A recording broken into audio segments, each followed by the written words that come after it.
नमः। ओम सप्तऋषि तारा मंडलेभ्यो नमः। ओम इंद्राय नमः। ओम जयंताय नमः। ओम मारीचाय नमः। ओम अश्विनी कुमाराय नमः। ओम प्रजापतये नमः। ओम भूदेवताभ्यो नमः। ओम इंद्राविर्धसर्वाः स्वस्ति न पूषा विश्ववेदाः स्वस्ति नस्ताराक्षयो अरिष्टनेमिः स्वस्ति न बृहस्पतिर्दधातु।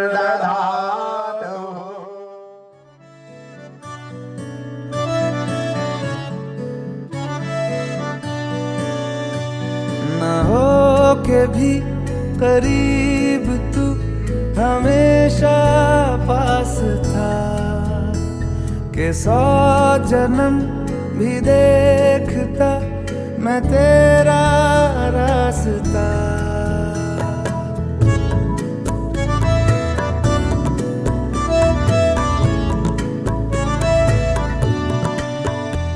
ना हो के भी करीब तू हमेशा पास था कि 100 जन्म भी देखती मैं तेरा रास्ता।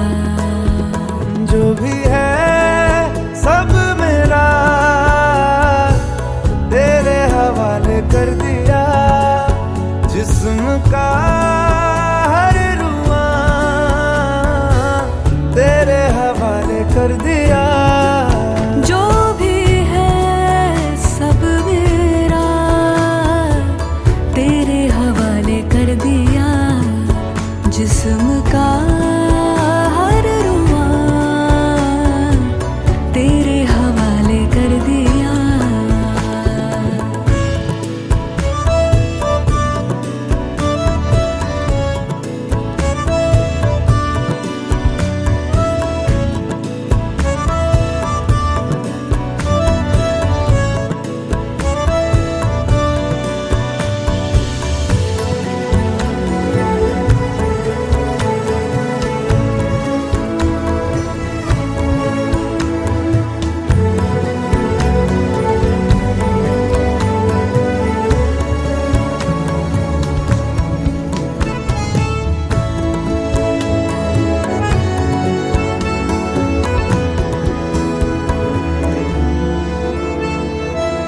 देखा ज़माना सारा भरम है। इश्क इबादत इश्क करम है।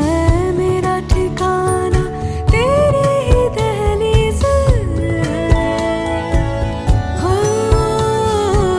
मैं हूँ दीवारे छत है पिया तू। रब की मुझे नेमत है पिया तू। मेरे लिए तू बरकत का तावीज़ है। जरा कभी मेरी नजर से खुद को देख भी। है चांद में भी दाग पर न तुझ में एक भी। खुद पे हक मेरा तेरे हवाले कर दिया। जिस्म का हर रुआ तेरे हवाले कर दिया। जो भी है सब मेरा तेरे हवाले कर दिया। जिस्म का हर रुआ तेरे हवाले कर दिया।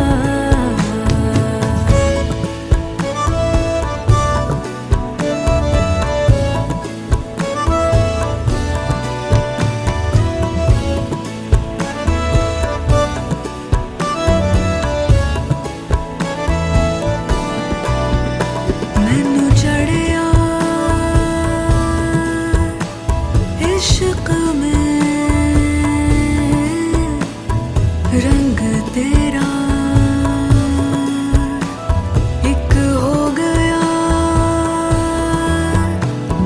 अंग मेरा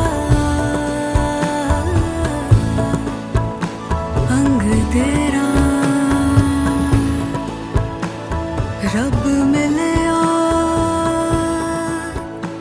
जद मिलिया माही मैनू संग दे।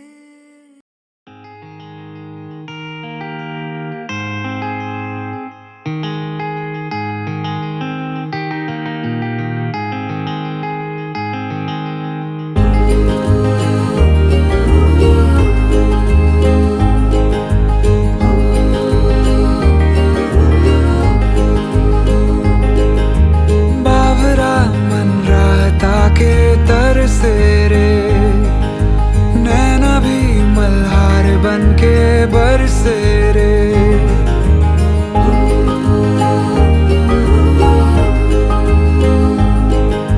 बावरा मन राहता के तरसे रे नैना भी मल्हार बन के बरसे रे आधे से अधूरे से बिन तेरे हमें फीका लगे है मुझको सारा जहां बाबरा मन रायता के तरसे रे नैना भी मल्हार बन के बरसे रे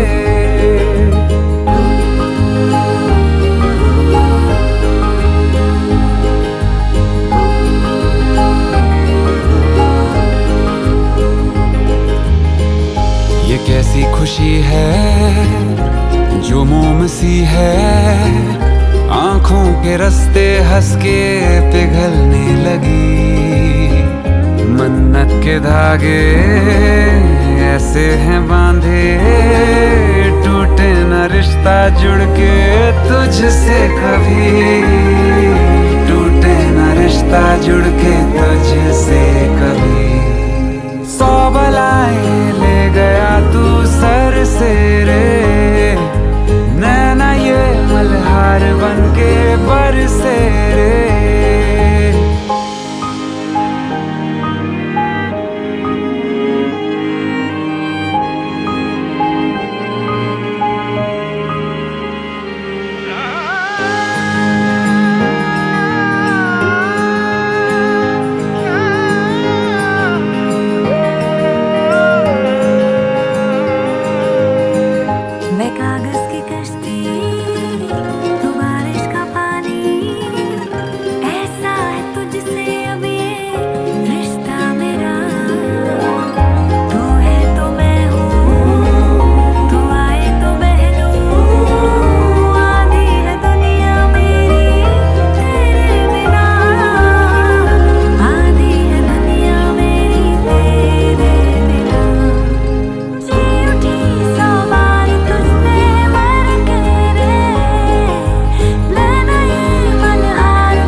के तरसे रे नैना ये मल्हार बन के बरसे रे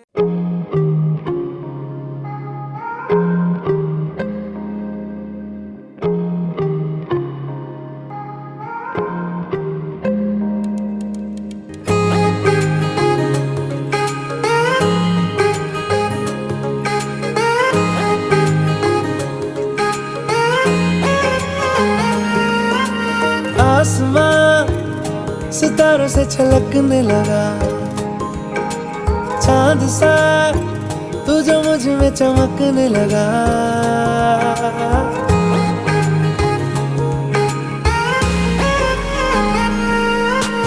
आसमां सितारों से छलकने लगा चांद सा तू जो मुझ में चमकने लगा रहूं तेरे यूं पास में बनूं तेरा एहसास में यार जी लूं तेरी हर सांस में शाम सा तू ढलता तू सुबह सा निकलता तेरे साए में चलता मैं हूँ साथ तेरे मैं हूँ साथ तेरे यही इरादा तुझे चाहूं खुद से ज्यादा, दिल से है ये वादा। मैं हूँ साथ तेरे, मैं हूँ साथ तेरे, मैं हूँ साथ तेरे, मैं हूँ साथ तेरे।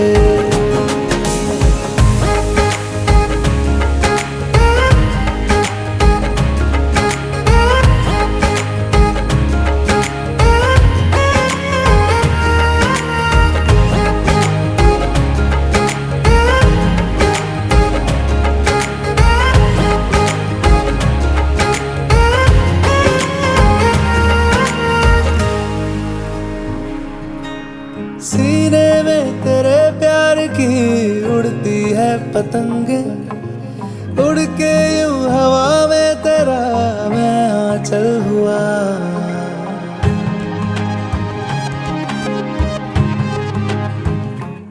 ओ भीगा हूँ तेरे साथ मैं बारिशों में तेरी, बिखरी जो तेरी जुल्फ तो मैं बादल हुआ।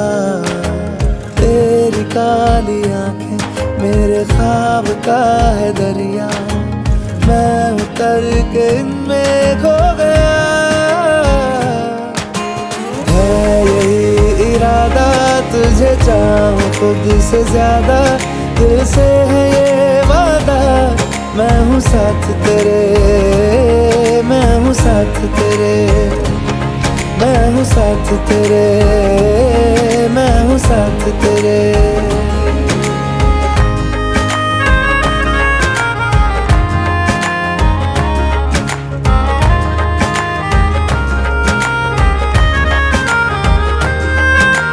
तेरे ही लिए रात भी दिन भी मैं गुजारूं, सोए तू तुझे रात भर मैं देखा करूं।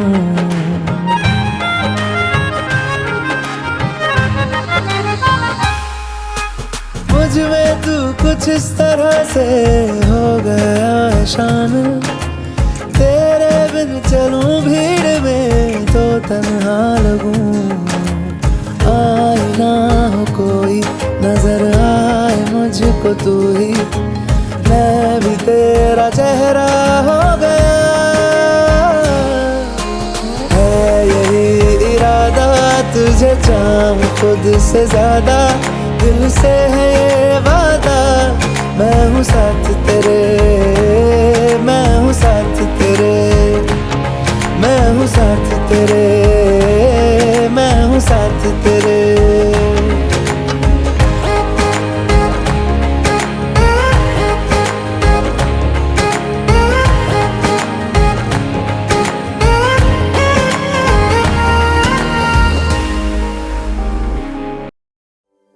इश्क की धून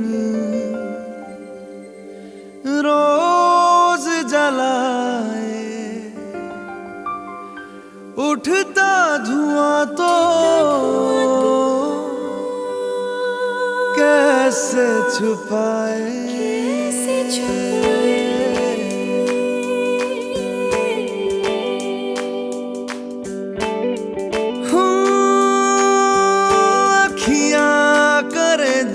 हजूरी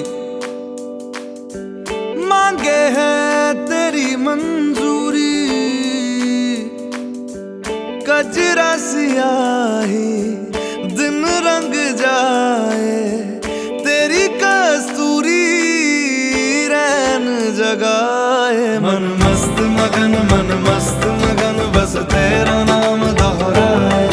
मन मस्त मगन बस तेरा नाम दोहराए। चाहे भी तो भूल न पाए। मन मस्त मगन बस तेरा नाम दोहराए। मन मस्त मगन तेरा नाम दोहराए।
मन मस्त मगन बस तेरा नाम दोहराए, मन मस्त मगन बस तेरा नाम दोहराए।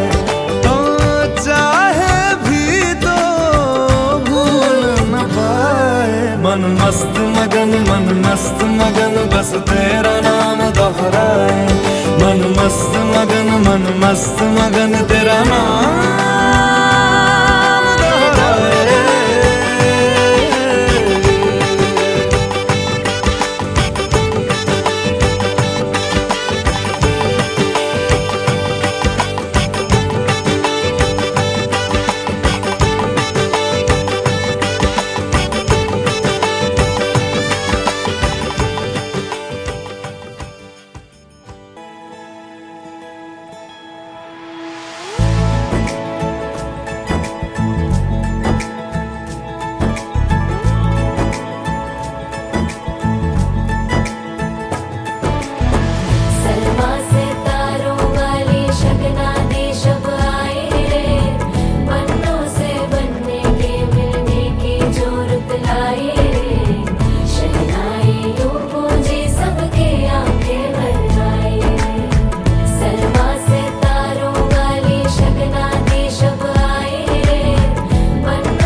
के दो कदम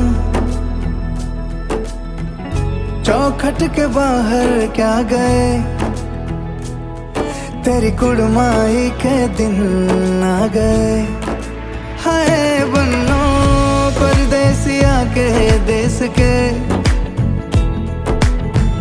चौबार तुझको भा गए, तेरी कुड़माई के दिन आ गए। ले रहा सब लाए तेरी माई बाबुल का घर बार है, हो गेंदा गुलाबों से सजे डोली तेरी तैयार है। झूलों के मौसम वो तेरे हमसे रोके भी रोके ना गए, तेरी कुड़माई के दिन आ गए,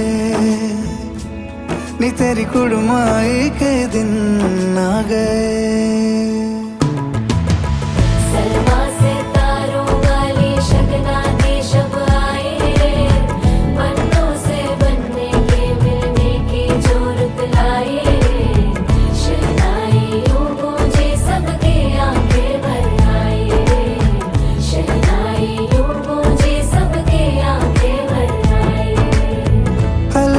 मुंडेरों को जब तू कह के जाएगी, रौनक हवेली की संग लेके जाएगी।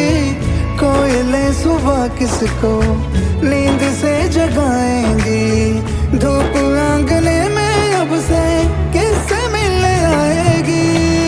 खुल के कभी जो ना कहा करते हम आज स्वीकार है, अपने भैया से कहना ना कभी, हमको तुझसे ज्यादा प्यार है। हाथों में चूड़े सज गए, तेरे गुड़िया खिलौने कहाँ गए, तेरी कुड़माई के दिन आ गए।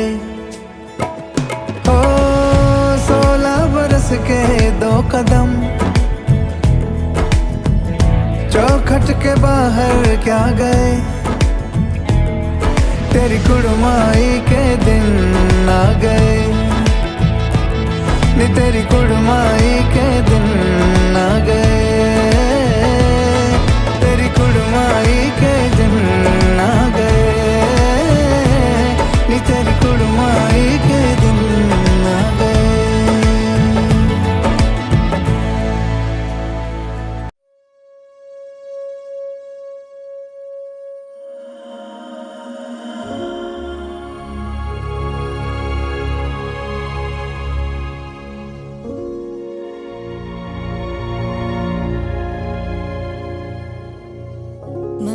तेरे तो रब्बा रब्बा मैनू तू मिलिया जग लगदा महका महका महका गुलशन हा खिलिया सुन माही सुन वे राजा आजा हुण दर ते आजा तेरे में घर है जाना जा जा तेरे लिए सब मैं छड़िया संग तेरे मैं ता जाना सुन माही सुन वे राजा जा जा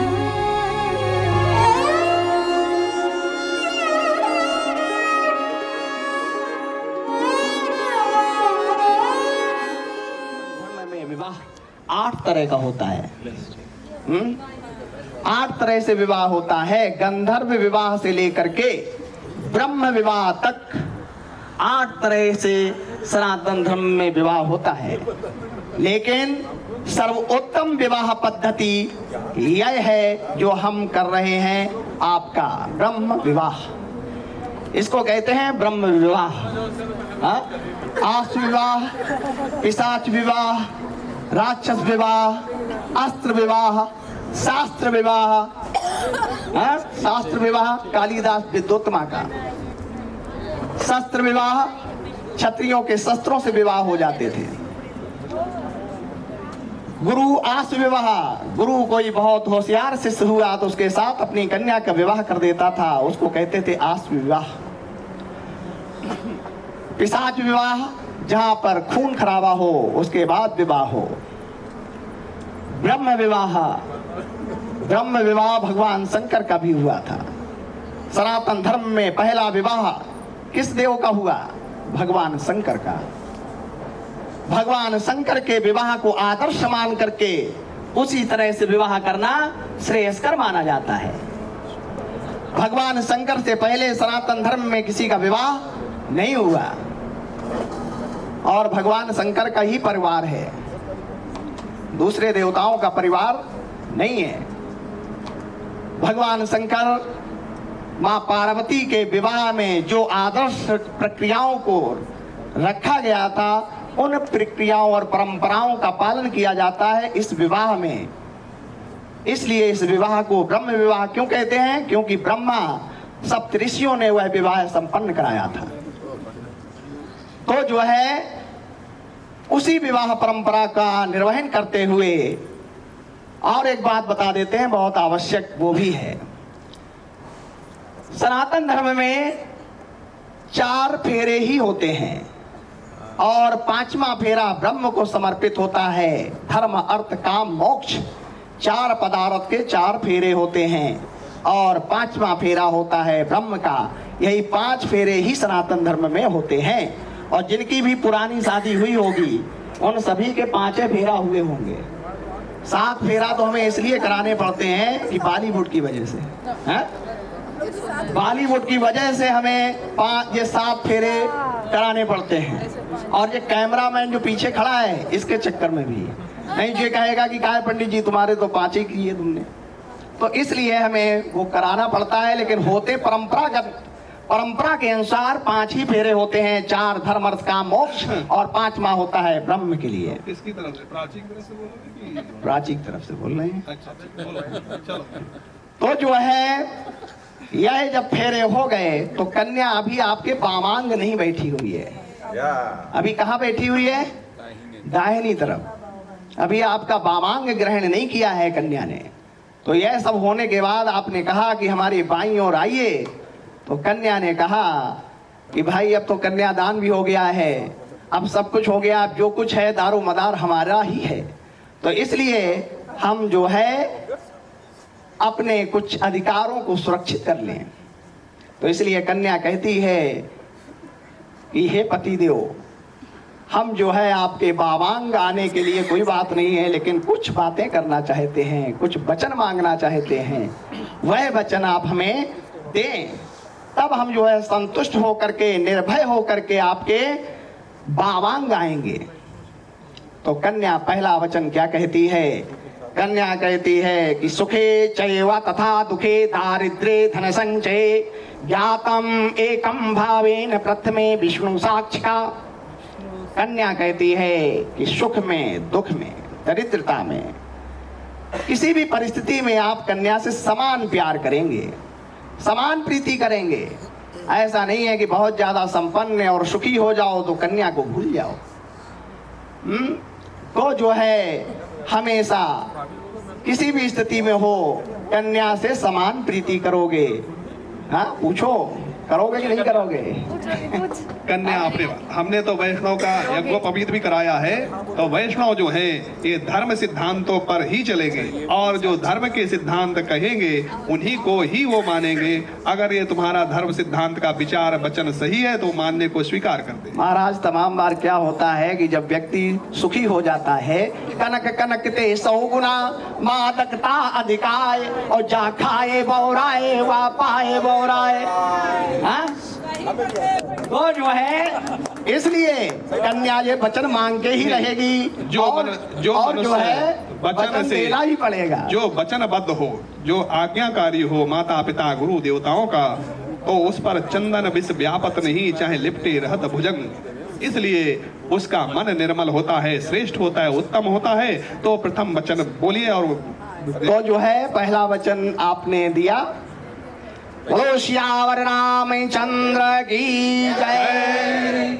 होमे यज्ञ व्रते दाने तीर्थ यात्रो विसेविके सहित में करोत्तमे द्वितीय विष्णु साक्षिका। कन्या कहती है, यही दूसरे वचन के कारण ही कन्या धर्म पत्नी बनती है। पत्नी और धर्म पत्नी में भी फर्क है। फेरे करके ले आओ, वचन ना हो तो जो है धर्म पत्नी नहीं बनती है। तो धर्म पत्नी ही जब कन्या बनती है तो यही दूसरा वचन है, इसके कारण पत्नी धर्म पत्नी कहलाती है। कन्या कहती है कि यज्ञ में, जप में, दान में, तीर्थ यात्राओं में आप हमको अपने साथ बामांग रखेंगे तब आपका वह कार्य सिद्ध होगा, वरना नहीं होगा। इसीलिए भगवान राम को भी, सीता को जो है जब रामेश्वरम स्थापना हुई तो रावण सीता को लेकर के आया था और जब राजसू यज्ञ किया भगवान राम ने तो सोने की सीता बनवानी पड़ी, तब उसका पुण्य फल होता है। तो यही वचन है जिसके कारण कन्याएं धर्मपत्नी बन जाती हैं। बोलिए, स्वीकार है? वैष्णव जोर से बोलो। यस, जोर से बोलो। स्वीकार है वैष्णव को। बोलो श्यावर रामचंद्र की। बिल्कुल लड़ नहीं रहा। अरे बिल्कुल नहीं पलटेगा भाई, ये बैठे हैं ना वकील साहब। कन्या कहती है तीसरा वचन कि बाला चैव युवा वृद्धा अवस्था त्रयसंभवे ज्ञातम एकम भावेन तृतीये विष्णु साक्षिका। कन्या आपको कब मिली है? कन्या आपको युवा अवस्था में मिली है। हाँ? बचपन किशोर निकल गया, युवा अवस्था में आपको मिली है। और कोई भी प्राणी हो युवा अवस्था में सब सुंदर दिखते हैं, दिखते हैं नहीं दिखते हैं? I know where this is हाँ? going. युवा अवस्था में सब लोग मिरर देखते हैं, बार बार जुल्फे अपनी फिराते हैं। हाँ? और प्रौढ़ा अवस्था जब आती है तो धीरा धीरा कम हो जाता है, और जब वृद्धावस्था आती है तो मिरर देखने का मन ही नहीं करता है। तो सुंदरता चली जाती है वृद्धावस्था में। तो आप तीनों अवस्थाओं में समान प्यार रखेंगे, समान जो है ध्यान रखेंगे, जैसा आज रखते हैं वैसे ही। और हम ब्रीफिंग कर देते हैं कि जो सनातन धर्म में ब्रह्म विवाह जो करते हैं उसमें आत्मा से आत्मा का मिलन होता है, ना कि वासना का शरीर देखते हैं। हम आत्मा को देखते हैं। आत्मा जो है वह स्थाणु है, अचल है, नित्य है। और सदैव वर वधू का प्रेम, पति पत्नी का प्रेम जो है आत्मा से होना चाहिए, आत्मनी होना चाहिए, हृदयंगम होना चाहिए।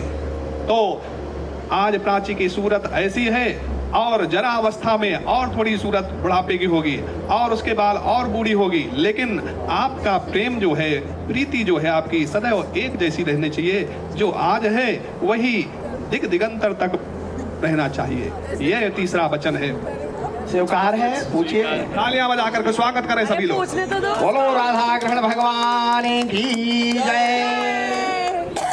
वसांस जीर्णानि यथा विहाय नवाणि रहणाति नरोपराणि वासांस जीर्णानि यथा विहाय नवाणि गृह्णाति नरोपराणि। इसी प्रकार से नहीं, वो नहीं महाराज, नहीं महाराज। हाँ, हाँ, तीसरा तो चल रहा है, लेकिन जो है, लेकिन फिर भी प्रीति आत्मा से हो, लेकिन यह शरीर तो भौतिक है और भौतिक शरीर में परिवर्तन होते ही हैं, तो इसलिए आप समान प्रीति रखेंगे। इसके साथ अब हम चौथा वचन आपको बोल रहे हैं कि अर्थो धर्मस्य कामस्य मोक्षस्य यस्य तुष्टवा वेदाम में महादेव चतुर्थो विष्णु साक्षिका। कन्या कहती है कि अभी तक हमारा परवरिश, हमारा लालन पालन, पढ़ाई लिखाई, भरण पोषण या जो भी आवश्यकताएं हुई वो सब हमारे पिता ने पूर्ति की। किसने किया? पिता ने। और संस्कृत में पिता को भी भर्तार कहते हैं और पति को भी भर्तार कहते हैं। भर्तार मतलब जो भरण पोषण करने वाला हो। तो अब वह दायित्व पिता वाला आपको ग्रहण करना पड़ेगा। अब आज से आप कन्या के भरण पोषण, उसकी इच्छाओं की पूर्ति, उसके समस्त आवश्यकताओं की पूर्ति आपको करनी होगी। ऐसा कन्या वचन मांग रही है आपसे। पूछिए, पूछो पूछो पूछो भाई। ब्रह्मचर्यं पिता के जैसा आप गृहस्थं लालन पालन संन्यासम हमारा करेंगे। वानप्रस्थम संन्यासम, यह चार जो वर्णाश्रम के चार व्यवस्थाएं हैं, उनमें सबसे श्रेष्ठ जो है यह गृहस्थ आश्रम है, जिसमें सभी भरण पोषण का जो भार है वह पतिदेव अपने हाथों में लेते हैं। ऐसा स्वीकार करते हैं अपना वचन। बोलो श्यावर रामचंद्र की। फिर कन्या कहती है कि गो महेश्यादि पंचानाम पशूनाम क्रय विक्रय मया सहयो कर्तव्यौ पंचमे विष्णु साक्षिका। पूर्व काल में पशुधन हुआ करता था। क्या होता था? विष्णु वैष्णव जी, पशुधन। पशुओं से ही लोगों को आंका जाता था कौन कितना श्रीमंत है और कौन कैसा है। तो 5 पशुओं की संख्या आती है। गौ, घोड़े, अज माने गाय, हाथी और भेड़। ये 5 पशुओं को धन के रूप में आंका जाता था और सबसे बड़ी उसमें होती थी गाय। जिसके पास जितनी ज्यादा गाय वह उतना ही ज्यादा श्रीमंत माना जाता था। लेकिन अभी समय बदल गया है। अब जो है गाय, भैंस, हाँ, हाथी, घोड़े, ऊंट, ये सब खत्म हो चुके हैं। तो आज की परिस्थिति में हम लोग गाड़ी खरीदते हैं, बंगले खरीदते हैं, फ्लैट खरीदते हैं और ज्यादातर EMI होता है। ज्यादातर EMI होता है। गाड़ी के साथ साथ डॉगी भी खरीदते हैं। हाँ, डॉगी भी एक बगल में जो बैठता है खिड़की के किनारे। हाँ, तो जो है इनका जब भी आप खरीदी बेचना करेंगे तो आप कन्या से सलाह करके, कन्या से पूछ बता करके वह आप करेंगे। पूछिए, क्योंकि भैया सब जो है मामला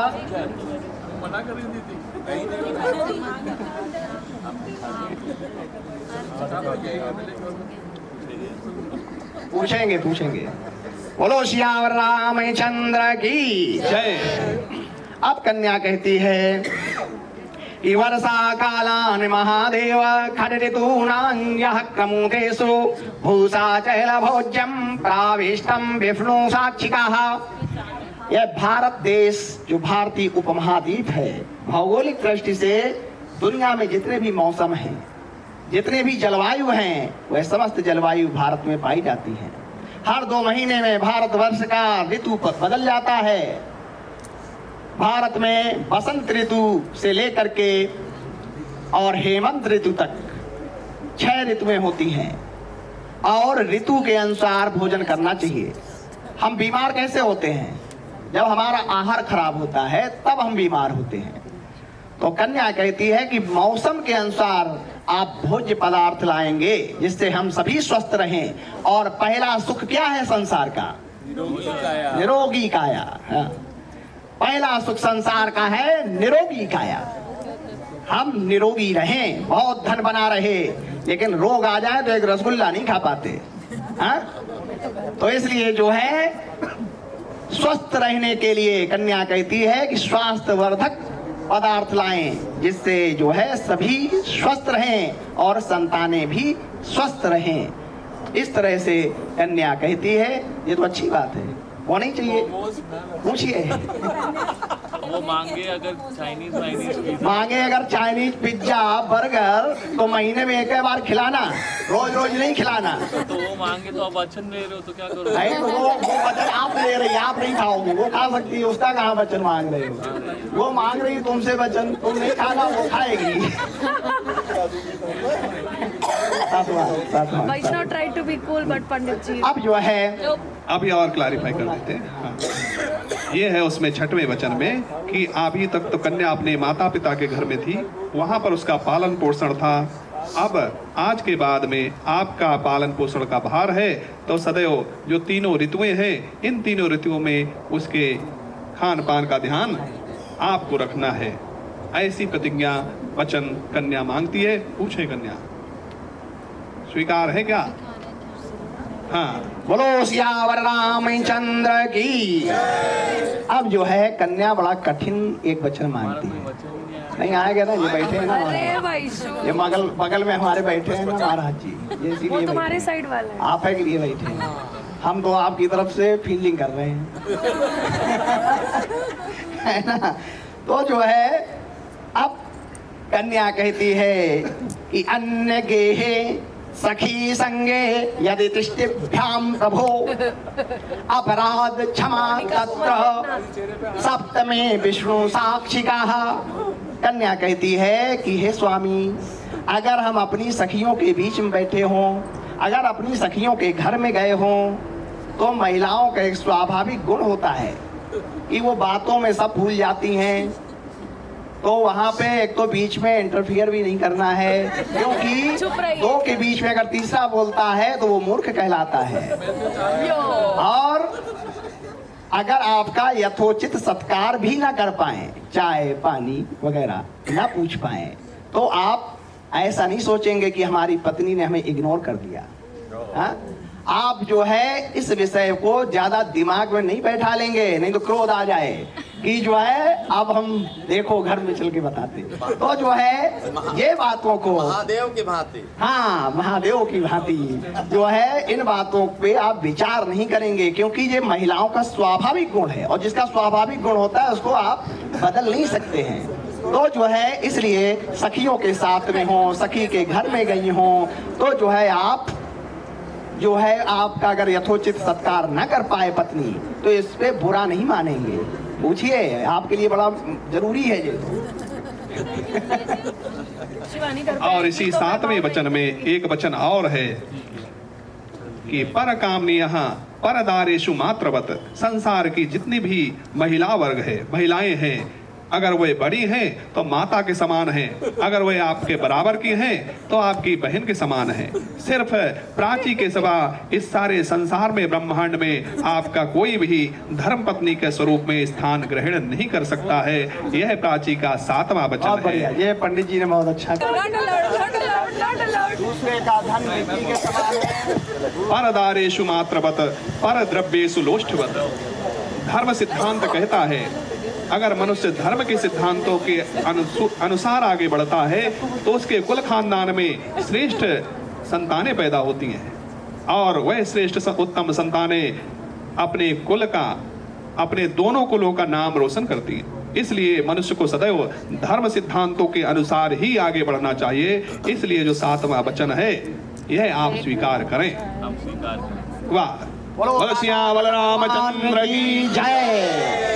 परदारेषु मात्रवत पर द्रव्येषु लोष्ठवत। संसार की जितनी माताएं महिलाएं हैं, अगर बड़ी है तो माता के समान उनका पूजन करें, और अगर छोटी है तो उनको बहन के समान उनको प्रेम स्नेह दें। यह 7वां वचन है कन्या का। पूछा कन्या ने? बोलो लक्ष्मी नारायण भगवान की जय। अब जो है महादेव की जय। अब जो है जब कन्या के 7 वचन हो गए तो कन्या उठने लगी। उठो, अब जो है पति बैठा ले, पति बैठा ले, बैठा लो अभी भाई। मांगे ना करिष्यति। बैठे रहो, बैठाइए, कन्या को बिठाएं, बैठा लो, इनको भी बिठाएं। हमारे बाजी है भैया पूरा तो भर। अब हम बोलेंगे वर राजा की तरफ से, चिरंजीव वैष्णव की तरफ से। अब हम बोलेंगे कि महाराज,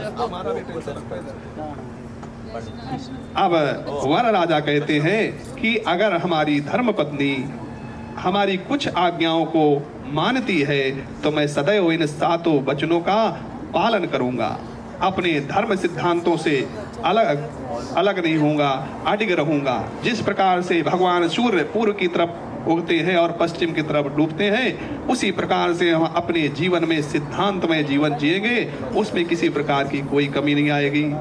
लेकिन हमारे भी कुछ 4 वचन माने जाएं। हमारे साथ हो गए। अब वर राजा के सिर्फ 4 वचन हैं, वह कन्या सदैव याद रखे।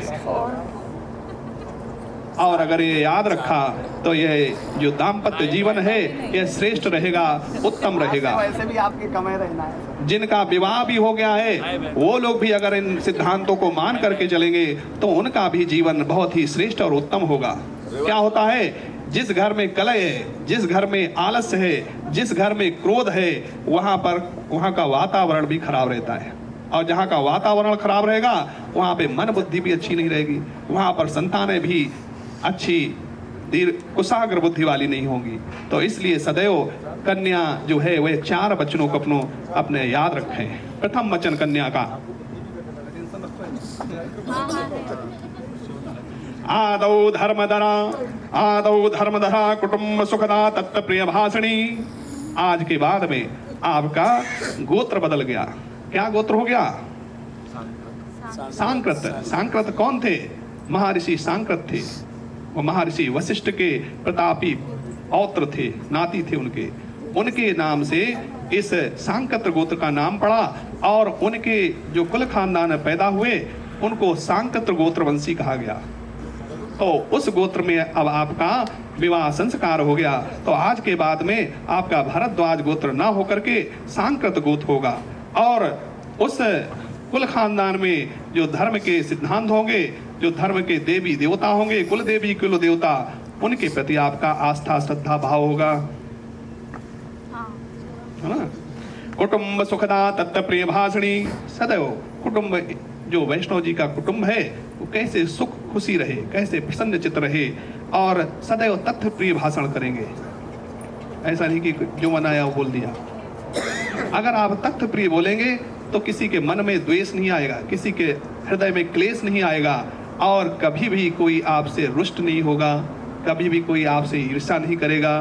सदैव आपको प्रेम से रखेंगे, अपने हृदय में बसा के रखेंगे कि हमारी यह गृह लक्ष्मी है। सास जी कहेंगे कि हमारी बहू है, हमारी गृह लक्ष्मी है। ससुर जी आपके कहेंगे हमारी गृह लक्ष्मी है। सिर्फ मनुष्य के मृदु वचन ही मनुष्य को अच्छा बनाते हैं संसार में। तो कुटुंब सुखदा तत्व प्रिय भाषणी। और क्रोध आलस्य वर्जिता। जो क्रोध है ये सबसे खराब चीज है। क्रोधाद भवति सम्मोहा, सम्मोहात् स्मृति विभ्रमा, स्मृति विभ्रम साध बुद्धिनाशो, बुद्धिनाशात् प्रणश्यन्ति। श्रीमद् भगवत गीता में भी कहा गया कि जब मनुष्य को क्रोध चढ़ता है तब उसका क्या होता है? बुद्धि नाश हो जाती है। बुद्धि नाश हो जाने से स्मृति भी भ्रमित हो जाती है। उसके बाद उस क्रोध में जो मनुष्य कर्म करता है, तो क्रोध में कर्म अच्छे तो होंगे नहीं, खराब ही होगा।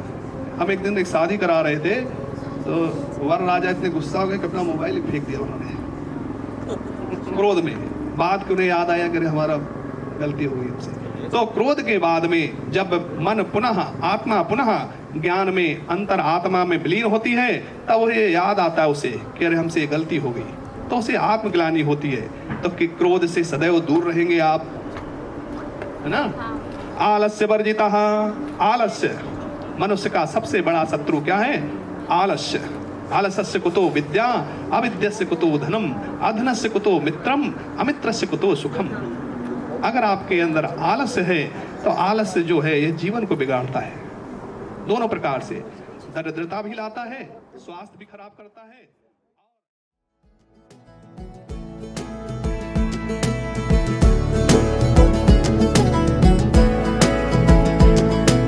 क्यों दिखे मुझे तू सिरहाने मेरे, सोच के तेरी बातें हम मुस्कुराने लगे। हाय हाय हाय क्यों दिखे मुझे तू सिरहाने मेरे, सोच के तेरी बातें हम मुस्कुराने लगे।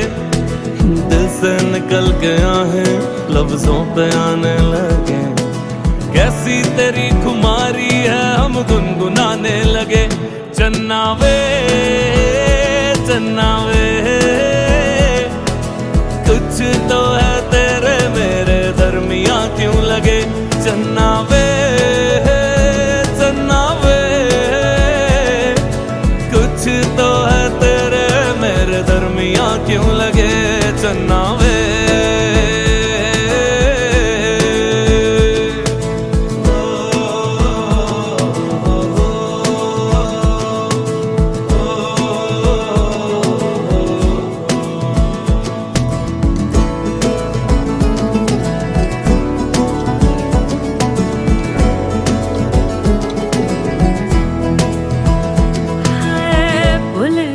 जग सारा तेरे नाल प्यार है, सारी सारी रात मुझे तेरा इंतजार है।